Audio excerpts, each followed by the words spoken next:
क्या शुभ नाम है जी आपका? मेरा नाम महेंद्र दास है। गांव धनाना, जिला सोनीपत, हरियाणा का रहने वाला हूं और मैं संत रामपाल जी का छोटा भाई हूं नाते में। संत रामपाल जी महाराज की शरण में आने से पहले आप कौन सी भक्ति करते थे? वैसे तो भक्ति की रुचि बचपन से ही थी, फिर महाराज जी का बचपन से ही साथ मिलने से हनुमान जी की भक्ति, भगवान शिव के व्रत रखना, शिवलिंग पे जल चढ़ाना। मैं भगवान विष्णु जी को विशेष रूप से मानता था, भगवान श्री कृष्ण जी को, जो आम हिंदू लोग करते वही भक्ति हम करते थे। फिर मैं नौकरी लग गया, गुरु जी संत रामपाल जी से मैं दूर हो गया। मैं चंडीगढ़ रहा 8 साल, वहाँ जाकर के रुचि भी खत्म हो गई। संत रामपाल जी महाराज की शरण में कैसे आए? फिर मैं 1991 में मैं चंडीगढ़ से रोहतक आ गया और एसपी रोहतक का मैं ड्राइवर लग गया। मेरी पुलिस डिपार्टमेंट में नौकरी थी और महाराज जी पहले सिरसा वगैरह में पोस्टेड थे जूनियर इंजीनियर की, और गुरुजी फिर रोहतक में पोस्टेड हो गए। गुरुजी और फिर मिलना जुलना शुरू होगा। और गुरुजी लंच टाइम में मेरे पास रोजाना आते थे, लगभग 4 महीने लगातार आए और सत्संग की, भक्ति की बातें बताने लगे कि भक्ति करनी चाहिए, भक्ति से दुख दूर होते हैं, सुख मिलता है, मोक्ष मिलता है। लेकिन मेरी रुचि विशेष नहीं थी और मैं महाराज जी को मना भी नहीं कर सकता था कि मेरे पास क्यों आए, क्योंकि बड़े भाई साहब थे। तो मैं अंदर से दुखी बहुत था कि रात को ड्यूटी करते हैं, दिन में ये आगे बैठ जाते हैं। लेकिन एक दिन मैंने कह ही दिया कि भक्ति में कुछ नहीं रखा, काम करो और बच्चों का पालन पोषण करो, इससे बड़ी कोई भक्ति नहीं है। फिर गुरु जी ने धीरे धीरे आना बंद कर दिया। फिर मेरे जीवन में एक ऐसी घटना घटी, 1992 की बात है, कि मैं एक DIG को लेकर के मधुबन गया हुआ था, पुलिस ट्रेनिंग सेंटर के अंदर। रात को वहाँ ठहरे, मैं सुबह सोकर उठा तो मैंने देखा, मैं चारपाई पर लेटा हुआ, मेरी आंखें खुल गई। तो लेटे लेटे मैं क्या देख रहा हूँ कि मेरे पैरों की तरफ उस मकान कमरे में 2 खिड़कियाँ थी।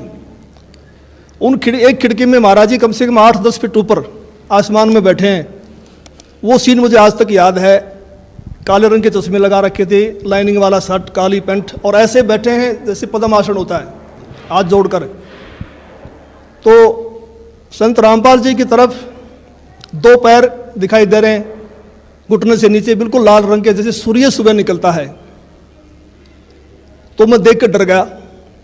मैंने अपनी घड़ी देखी, द्वार पे एक घड़ी लगी हुई थी, उसको देखा भी 7 बज गए हैं। दूसरी खिड़की से देखा तो शहतूत का पेड़ है, चिड़िया बैठी हैं। लेकिन मैं ये सीन क्या देख रहा हूँ, कम से कम 5 मिनट मैंने सीन को देखा। तो मैं डर गया कि मैंने समझा कि भाई कहीं गुरुजी मर गए हैं, उनकी आत्मा मुझे मिलने के लिए आ रही है। उसमें फ़ोन भी नहीं थे, मैं DIG को बोल भी नहीं सकता था कि मेरा भाई मर गए हैं। तो मैं बहुत चिंतित हो गया। हम 1 बजे मधुबन से रोहतक के लिए चले, हम लोग 3 बजे वहाँ पहुँच गए। मैं गाड़ी खड़ी करके सीधा मकान पे गया, गुरुजी के मकान के ऊपर। तो जाके मैंने देखा गुरुजी ठीक ठाक मिले, मन में शांति हुई। तो गुरुजी ने पूछा भी कैसे आना हुआ आज दिन में, कैसे टाइम मिल गया। तो मैंने घटना के बारे में बताया। मैंने कहा जी मैंने तो ऐसे ऐसे एक घटना देखी सुबह सुबह, मैं डर गया कहीं आप मर ना गए हो। तो महाराज जी ने कहा कि मेरे स्वरूप में कबीर परमेश्वर आए थे और अब आपको भक्ति मिल जाएगी। तो मैंने कहा जी मैं तो ड्रिंक्स वगैरह कर लेता हूँ, वो छूटती नहीं, भक्ति कैसे करूँगा। तो गुरुजी ने कहा जा, आज के बाद नहीं पिएगा। तो उनके एक शब्द से ऐसी दीवार खड़ी होगी कि आज 1992 की बात है, आज 2013 हो गया, यानी लगभग 21 वर्ष हो गए।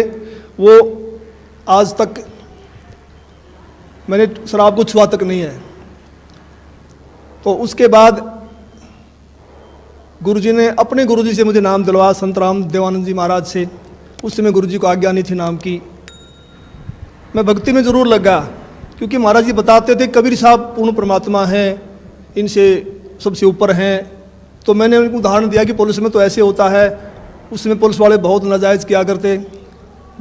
कोई कहता मैं फलांगा सिपारसी हूँ, उसको पकड़ लिया तो उसकी कुटाई कर देते थे, फ़ोन आता छोड़ देते, हमें नहीं पता जी आपका था।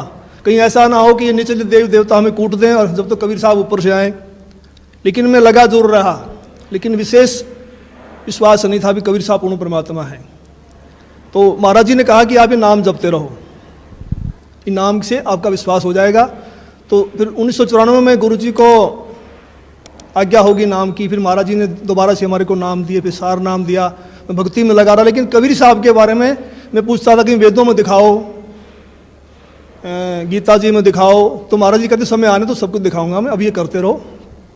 तो फिर ऐसी घटना घटी कि एक दिन मैं सोया हुआ था और मेरी आत्मा निकल के ऊपर ब्रह्मांड में चली गई, बहुत ऊंचाई पर। वहाँ विष्णु भगवान खड़े हैं श्री कृष्ण जी के रूप में, उनके सिर पर ऐसे मोर का चंदा है, मोर मुकुट है, और मेरे से कह रहे हैं कि जिस भक्ति पे आप लगे हो ये भक्ति बड़ी कठिन है, ये मार्ग बड़ा कठिन है, अगर इतना आसान होता तो सभी यहाँ से निकल जाते। और एक बात का ख्याल रखना, मेरे भक्तों को मत तोड़ना। जैसे मेरी आत्मा, मेरा सूक्ष्म शरीर मेरे शरीर में आया तो मेरी आँख खोली तो मेरा सारा शरीर पसीने से भीगा हुआ था, और मैं बिल्कुल सर्दी का महीना था, मैंने कपड़े चेंज किए पसीना पोंछकर, और मैं सुबह उठ करके अपनी ड्यूटी पे आया तो महाराज जी से मुलाकात हुई। मैंने महाराज जी को बताया कि ऐसे ऐसे घटना घटी रात को। तो महाराज जी ने कहा कि आपको विश्वास नहीं हो रहा था कबीर साहब के बारे में, और आप कृष्ण जी को ज़्यादा मानते थे, इसीलिए कृष्ण जी के मुख से ही आपसे कहलवा दिया गया है कि ऊपर और शक्ति है और रास्ता है।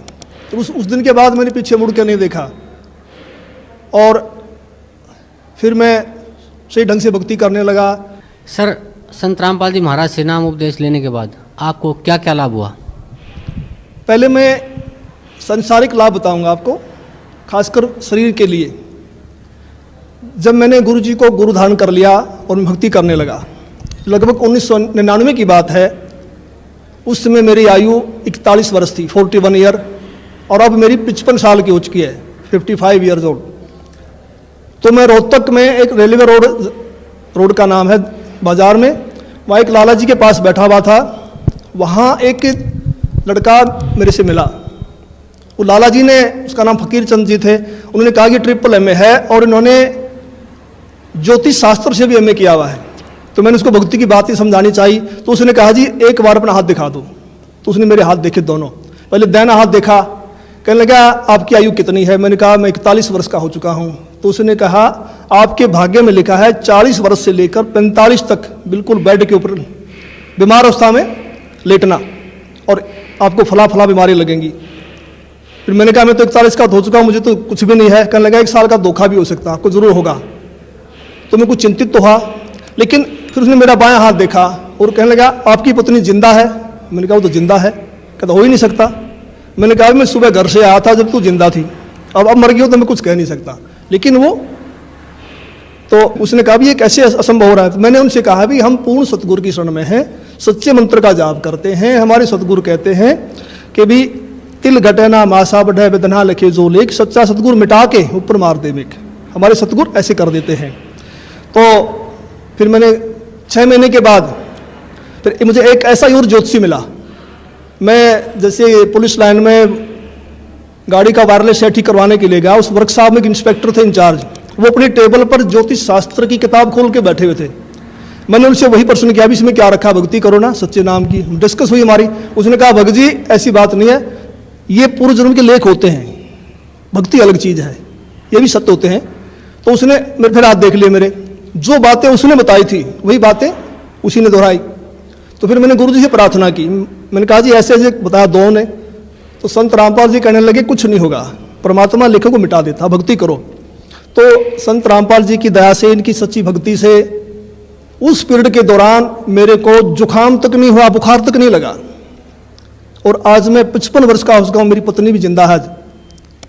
और मेरी जो घरवाली थी उनका नाम राजबाला है, और वो भक्ति में विशेष रुचि नहीं रखती थी, वो किसी को भी नहीं मानती थी, बस अपने काम धंधा करती थी। तो एक बार 2004 की बात है, उसकी दोनों उंगलियां सुन्न हो गई दाहिने हाथ की। वो मेरे से कहने लगी मुझे दिखा नहीं तो हाथ सूख जाएगा।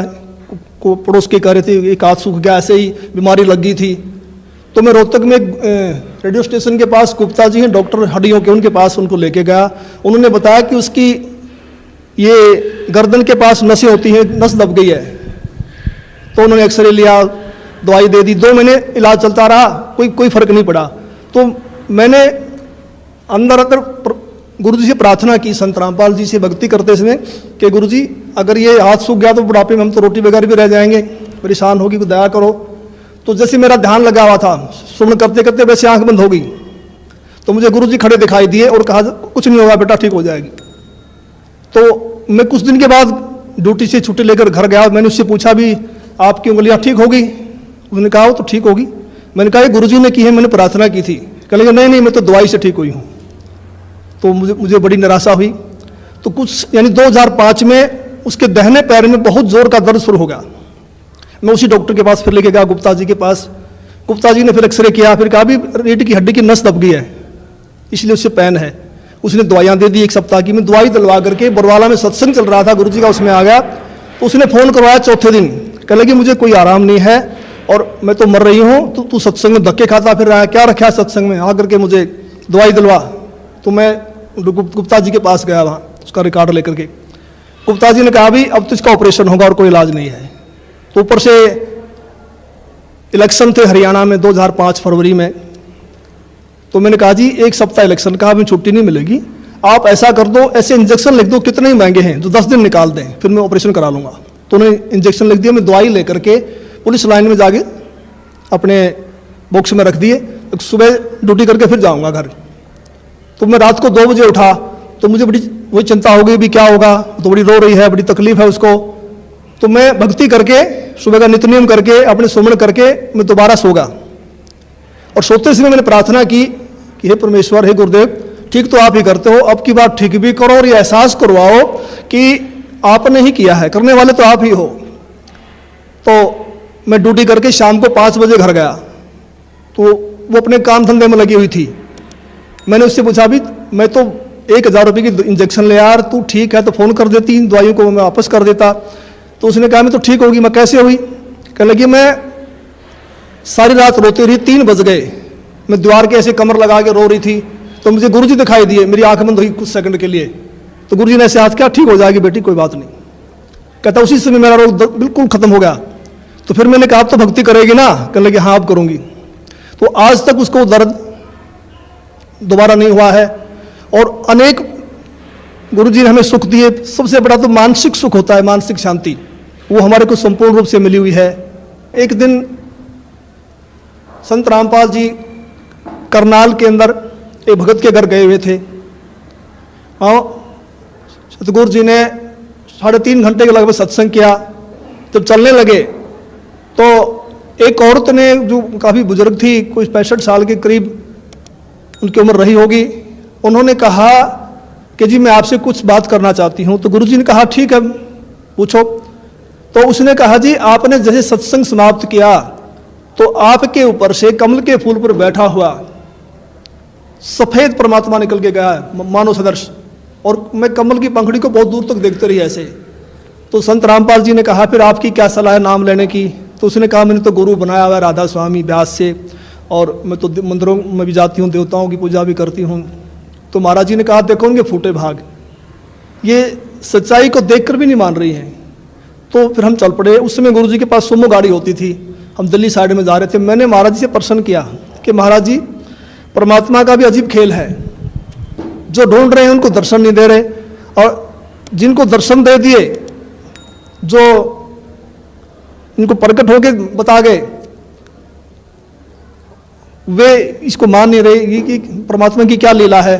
तो महाराज जी ने कहा ये बुद्धि से परे का विषय है और इसको आप नहीं समझ पाएंगे। फिर मैंने कहा जी बताओ, दया करो। तो संत रामपाल जी ने बताया कि ये औरत 600 वर्ष पहले जब कबीर परमेश्वर आए थे उनकी शिष्या थी। इन्होंने लगभग 5-6 महीने भक्ति की, फिर इन्होंने नाम छोड़ दिए। उसी प्रथम मंत्र के प्रभाव से इसको मानवश्री मिलते आ रहे हैं, भक्ति में रुचि है। अब ये समझ रही है कि जो मेरे को छोटा मोटा लाभ मिल रहा है ये देव देवता या मेरा पुराना गुरु दे रहा है, जो उन्होंने बनाया हुआ है, उसको डर के मारे नहीं छोड़ना पा रही। तो मैंने फिर प्रश्न किया कि महाराज जी मैंने तो ये पूछा है कि इनको दर्शन क्यों दिए? तो गुरु जी ने कहा, संत रामपाल जी बोले कि परमात्मा किसी की उधार नहीं रखता, ये कल को मरेगी, नरक में जाएगी, वहाँ उसको बड़ा कष्ट होगा। जब आत्मा रोती है तो परमात्मा को आना पड़ता है, मन की नहीं सुनता परमात्मा। तो फिर ये आत्मा वहाँ सवाल करती है कि जी आपकी भक्ति का हमें ज्ञान नहीं था, हमने भक्ति तो बहुत की। तो वहाँ परमात्मा ये सीनरी दिखाएंगे, ये सारी फिल्म दिखाएंगे कि 3-3.5 घंटे मैंने सत्संग सुनाया, आप क्या भक्ति कर रहे हो, इसका क्या लाभ है, मेरी भक्ति क्या है, और जाते समय दर्शन दे दिए। तो परमात्मा ने अपने सिर से भार उतार दिया, पर ये आत्मा बोल नहीं पाएगी, चुप हो जाएगी। तो मेरा भगत समाज से यही बार बार निवेदन है कि ऐसा मौका बार बार नहीं आता। तो संत रामपाल जी की शरण में आकर के अपना आत्म कल्याण